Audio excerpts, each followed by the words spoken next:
Hello students, welcome to my YouTube channel. I self Monica. और आज की class के अंदर हम देखेंगे बर्नौली का प्रमेय।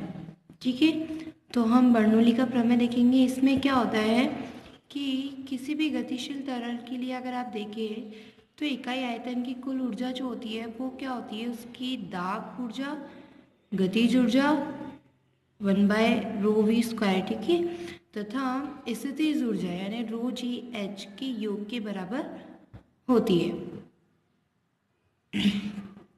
देखिए, डैनियल बर्नौली ने इसी संबंध में एक सिद्धांत प्रतिपादित किया है। ठीक है, क्या किया है, जिसे बर्नौली का प्रमेय भी कहते हैं। यानी इन तीनों से एक रिलेटेड एक इक्वेशन बनाई है जिसे बर्नौली का इक्वेशन या बर्नौली का प्रमेय भी कहेंगे। तो बर्नौली के अनुसार क्या होता है कि यदि कोई कम द्रव्यमान का आदर्श क्या आ जाएगा, यदि कोई कम द्रव्यमान का आदर्श तरल किसी घर्षण रहित नलिका में, यानी कोई भी आपकी नली ले लेते हैं जिसमें घर्षण नहीं होता हो, तो उसके अंदर एक बिंदु से दूसरे बिंदु, ठीक है, क्या आ जाएगा, एक बिंदु से दूसरे बिंदु की ओर बहता है, तो उसके संपूर्ण विस्थापन में प्रत्येक बिंदु पर कुल ऊर्जा जो है वो क्या होती है, नियत होती है। ठीक है,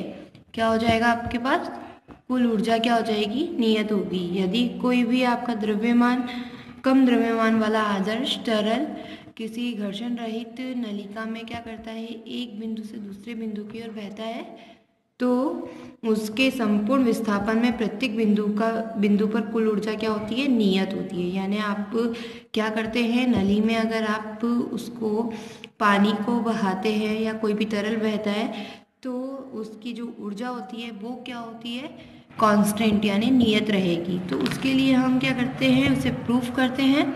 तो उसे प्रूफ करने के लिए क्या करेंगे, आप एक नली देख लेते हैं, इसलिए आप एक बार इसका देख लेंगे। इसका प्रवाह है, नियत रहेगा, तो उसको कैसे आप शो करेंगे, अर्थात द्रव के प्रवाह के किसी बिंदु पर द्रव की प्रति इकाई आयतन जो है वो क्या हो जाएगा, आपका दाब ऊर्जा प्लस गतिज ऊर्जा प्लस स्थितिज ऊर्जा इक्वल्स टू कांस्टेंट। यानी आपको ये शो करना है। ठीक है, यानी P plus 1/2ρv² plus ρgh equals to k नियतांक। अब इसके लिए हम एक क्या ले लेते हैं, एक नली ले लेते हैं। आप A B एक नली ले लेंगे और इस A B नली के अंदर आप क्या कर लेते हैं, ये क्या ले लेंगे, आप एक A B नली ले लेते हैं। एक A से B तक अपने नली ले ली, जो कि क्या है, असमान अनुप्रस्थ काट की है। ठीक है, यानी उसका यहाँ का क्षेत्रफल बड़ा होगा और यहाँ पर क्षेत्रफल क्या हो जाता है, छोटा हो जाता है,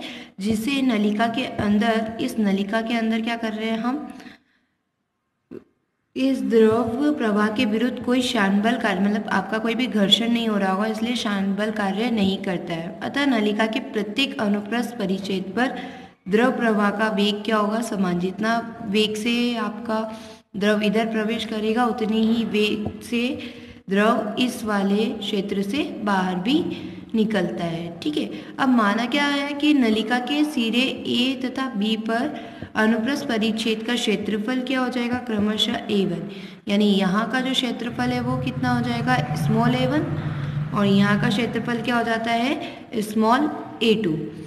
अब जिस सिरे A पर दाब P1 हो जाएगा तथा वेग कितना हो जाएगा, V1, एवं सिरे B पर दाब क्या हो जाएगा, P2। यहाँ पे आप देख सकते हैं, इस सिरे A पर दाब कितना लगाएंगे आप, द्रव पे P1, और यहाँ पर B सिरे पर कितना होगा, P2, और किस वेग से जा रहा है, इधर जाएगा V1 वेग से और यहाँ से निकलेगा V2 वेग से निकलता है। ठीक है, अब हम देखते हैं कि जो परिच्छेद, ये जो परिच्छेद है आपके, इनके केंद्र से A सिरे के केंद्र से और B सिरे के केंद्र से इस के जो बीच की दूरी है, यानी जो पृथ्वी के तल की जो डिस्टेंस है वो कितनी है, h1 व h2 दूरी पर ये नली रखी हुई है। अतः क्या करते हैं, अब आप दूरी रख दी अब आपने। अब हम इसके लिए माना कि किसी निश्चित समय dt में क्या करते हैं, dt समय में द्रव ए से सी तक, यानी ये जो आपने बीच में जो पार्ट बनाया है इसका, यहाँ पर एक सी पार्ट है और एक डी पार्ट है। तो यहाँ से हम क्या करते हैं, वेग को dt समय पर द्रव v वेग को v1 वेग से अंदर प्रवेश करता है और dt समय पर वो कहाँ हो जाता है आपका c बिंदु पर हो जाएगा।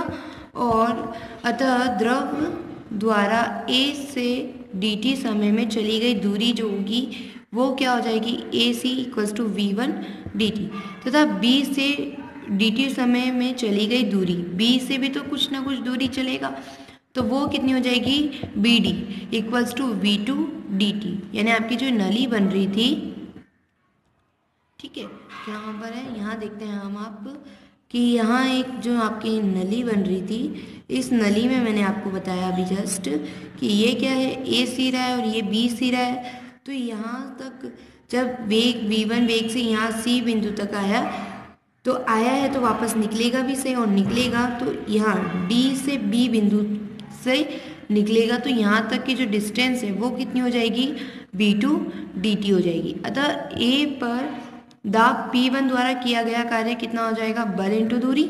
तो बल कितना लगा है, P1 A1, और दूरी कितनी हो गई, v1 dt, तथा B पर दाब P2 द्वारा किया गया कार्य भी क्या हो जाएगा, P2 A2 v2 dt। चूंकि द्रव की क्या है, स्थिर प्रवाह के कारण A से dt समय में जितना द्रव आता है, यहाँ से जितना द्रव dt समय में आएगा, अर्थात A से निकलने वाला द्रव का द्रव्यमान जो होगा वो कितना हो जाएगा, A1 v1 dt रो। ठीक है, ऐसे ही B से निकलने वाला द्रव का जो द्रव्यमान है वो भी इसी के बराबर होगा, वो कितना हो जाएगा, A2 v2 dt रो के बराबर हो जाएगा, जो कि हम यहाँ पे देख लेते हैं क्या हो जाएगा, dt रो से कैंसिल हो जाएगा, then A1 v1 equals to A2 v2 हो जाएगा, जो कि आपकी क्या है, एक सांतत्य समीकरण हो जाएगी। अतः अब आप क्या करते हैं, A1 v1 equals to A2 v2 है, तो अब यहाँ से आप देख सकते हैं कि इसको इक्वेशन नंबर 1 दे देते हैं, और इक्वेशन नंबर 1 देने के बाद अब यहाँ पर हम देखेंगे कि क्या ले लेते हैं आप जो आपने लिया था। अतः A से B के बीच दाबांतर के कारण द्रव पर किया गया कार्य जो होगा, तो आप जो उसके दाब लिए थे आपने, दाब द्वारा किया गया कार्य था, उसको क्या कर लेते हैं, A बिंदु पर P1 द्वारा किया गया कार्य में से आप क्या कर लेते हैं, B बिंदु पर P2 द्वारा किए गए कार्य को माइनस कर लेंगे। तो क्या कर लेंगे आप यहाँ पे, P1 A1 V1 dt minus P2 A2 V2 dt। तो यहाँ पे आपने देखा है A1 V1 A2 V2 के बराबर है, तो आप क्या कर लेंगे, A2 V2 की जगह पर आप A1 V1 रख लेते हैं, जो कि आपका क्या आ जाएगा, कॉमन आ जाएगा, A1 V1 dt कॉमन आ गया, तो क्या आ जाएगा यहाँ पे, P1 माइनस P2।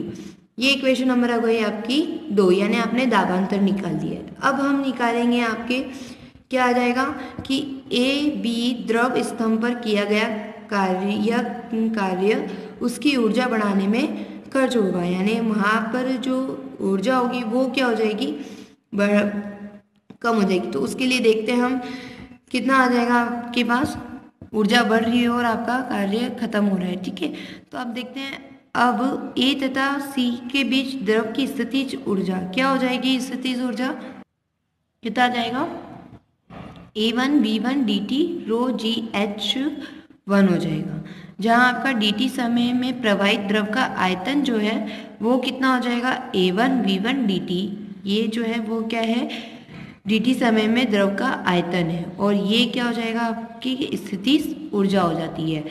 अब इसके बाद हम देखेंगे कि क्या हो जाएगा, ऐसे ही हम B पर निकालेंगे, B से D तथा उसके बीच में स्थितिज ऊर्जा, तो वो क्या हो जाती है आपके पास, A2 V2 dt रो GH2, जहाँ पर वही आपके A2 V2 की जगह पे आप A1 V1 रख देंगे, और अतः C और D के बीच द्रव की स्थितिज ऊर्जा क्या हो जाएगी, A1 V1 रो GT dt, यानी आप पहली वाली में से सेकंड वाली को क्या कर देते हैं, माइनस कर देंगे, तो क्या आ जाएगा, A1 V1 रो G dt कॉमन आ जाएगा, H1 माइनस H2 बच जाएगा। इसको इक्वेशन नंबर 3 दे देते हैं। अब हम देखेंगे कि आप गतिज ऊर्जा निकालेंगे, A तथा C के बीच द्रव की गतिज ऊर्जा वो क्या हो जाएगी, 1/2 A1 V1 dt रो V1 का स्क्वायर, और B से D के बीच द्रव की गतिज ऊर्जा देखेंगे तो वो क्या हो जाएगी, A1 1/2 A2 V2 dt रो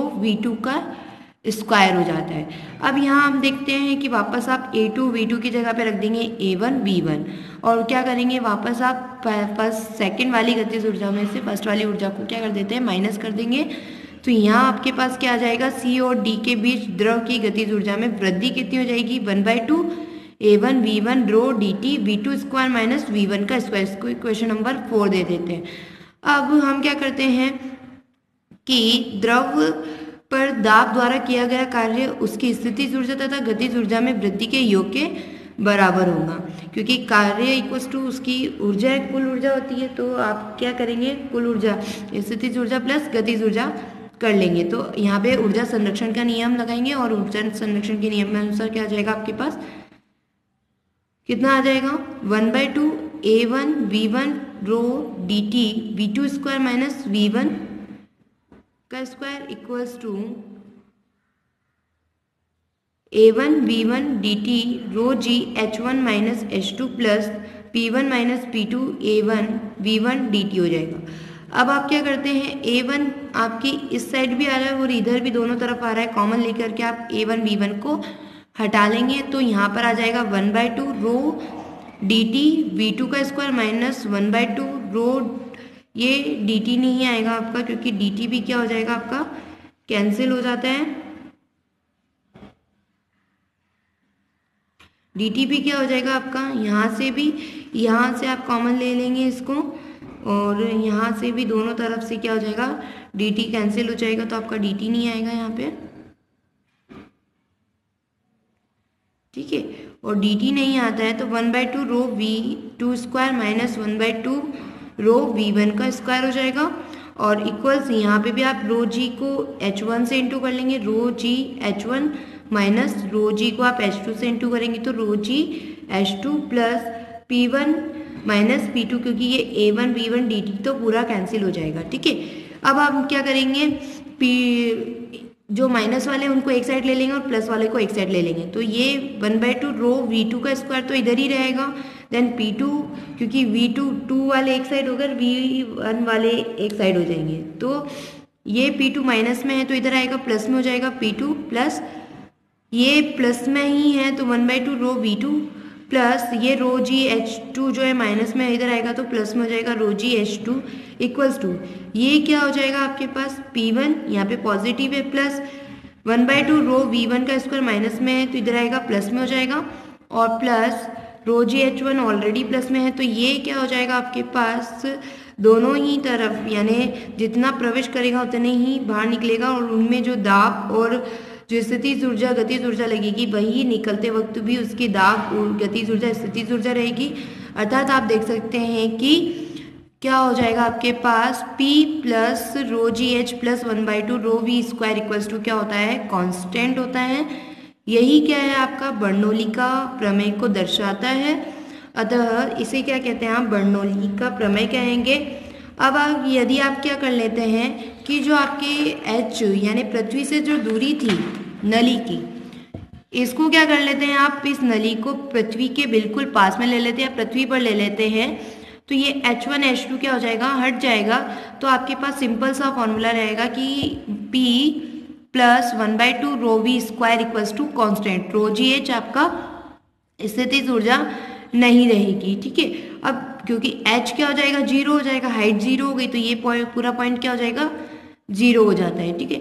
अब इससे आप देख सकते हैं कि क्या होगा, जहाँ आपका वेग का दाब जो है वो अगर आपका अधिक है तो वहाँ वेग क्या हो जाएगा कम, और जो दाब कम है वहाँ वेग क्या हो जाएगा अधिक। ओके स्टूडेंट्स, आई होप आज का वीडियो आपको पसंद आया है। प्लीज़ लाइक करें, कमेंट करें एंड शेयर करें। Thank you students for my YouTube video.